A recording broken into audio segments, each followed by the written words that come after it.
প্রেম করার পর পারিবারিকভাবে বিয়ের ক্ষেত্রে মেয়ের বাবা 10% জমি এবং 10 লক্ষ টাকা দেনমোহর করতে চায়, এই বিষয়ে কিছু বলবেন? ইয়ার এই কামাল কি বাত है? এটা তো জবরদস্তি হয়ে গেল। তোমার মেয়েকে যুবক কি মোহর দিবে এটা তো তার অ্যাবিলিটির ব্যাপার। It's all about ability man. যতটুকু সে পারবে ততটুকুই দিবে। এই মোহরকে বেশি করবার জন্য জেনা সহজ হয়ে গিয়েছে, বিয়ের মতো পবিত্র কাজ আজকে কঠিন হয়ে গিয়েছে। না তো আসতে ঠিক বলে তো ওয়াজ করতে পারবো না, জোরে বলতে হবে কথা, ঠিক আছে যুবক ভাইয়া? এখন দেখেন একটা বিষয়, যখন আপনারা বিয়ে করবেন, এই যুবকেরা বিয়ালাট, be careful man, when you are going to get married, মাথায় রাখবা তোমার যে কাগজে তুমি লিখছো কয় টাকা মোহর দিবা, ভাইরে একের পরে শূন্য একটু গুইনা রেখে দিও। মানে একটা শূন্য কম বেশি হলে কিন্তু 1 লাখ থেকে 10 লাখ হয়ে যাবে। কথা আসতে বললেন কেন? জোরে বলতে হবে তো, ঠিক কিনা যুবক ভাইরা? তো কি হবে জানো, তারা মেয়ে পক্ষ মনে করে যারে লাখ মোহর লিখে কাঁপায় দেয় একেবারে, 20 লাখ টাকা মোহর হবে, ও আমার মাইয়া সাইডে যাবে কোথায়? এটা জবরদস্তি চাপিয়ে দেওয়া।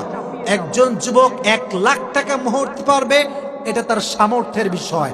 বাট যেই বাবা জোর করে তার জামাইকে মোহর দেওয়ার জন্য প্রেশারাইজ করে 20 লাখ 30 লাখ 10 কাঠা জমি, 20 কাঠা জমি, 10 বিঘা জমি, আব্বার মতলব ভালো না,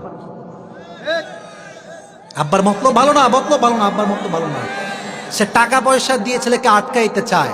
মাথায় রাখবেন, টাকা দিয়ে যুবককে আটকানো যায় না। যুবক আটকাবে তখন তার স্ত্রী চরিত্রবান হবে। যখন চরিত্রবান স্ত্রী হলে যুবকদেরকে টাকা দিয়ে আটকাইতে হয় না। সেই যুবক তার চরিত্রবান স্ত্রীর জন্য তার পুরো জীবনটাকে বিসর্জন করতে রাজি হয়ে যায়, ঠিক না? অতএব মোহরটাকে কমায় দেন। Take it easy and make it easy. এটা ছোট্ট হাদিস বলছি। নবীর কাছে একজন সাহাবী, রাসূলুল্লাহ, ইয়া রাসূলুল্লাহ, বিয়ে করতে চাই, মোহর আছে? বলছে মোহর নাই। এই মিয়া, মোহর নাই, বিয়ে করবা কেমনে? বলছে নবী, বয়স তো বসে থাকে না, বয়স তো বাড়তেই আছে। তো বলছে তাই, ঠিক আছে, ওয়েট অ্যান্ড সি। আরেকজন মহিলা সাহাবী, এইদিকে আসো, তোমার বিয়ে হয়েছে? না। তোমার বিয়ে এই সাহাবীর সঙ্গে আমি দিতে চাই, তুমি কি কোরআন পারো? মেয়ে বলছে না, আমি তো কোরআন পড়তে পারি না। নবীজি বললেন, তুমি কোরআন পড়তে পারো না, তোমার স্বামী হি ক্যান রিসাইট দ্য কোরআন, যেহেতু তুমি কোরআন পড়তে পারো না, তোমাকে তার সঙ্গে বিয়ে দিয়ে দিলাম। তোমার স্বামী তোমাকে বিয়ের পরের দিন থেকে কোরআন শেখাবে, এটাই তোমার জন্য মোহর। Take it easy and make it easy man. যত সহজ করবেন এই দেশের মাটিতে জেনার সংখ্যা কমে যাবে, বিয়ের সংখ্যা বেড়ে যাবে, ঠিক কিনা বলেন?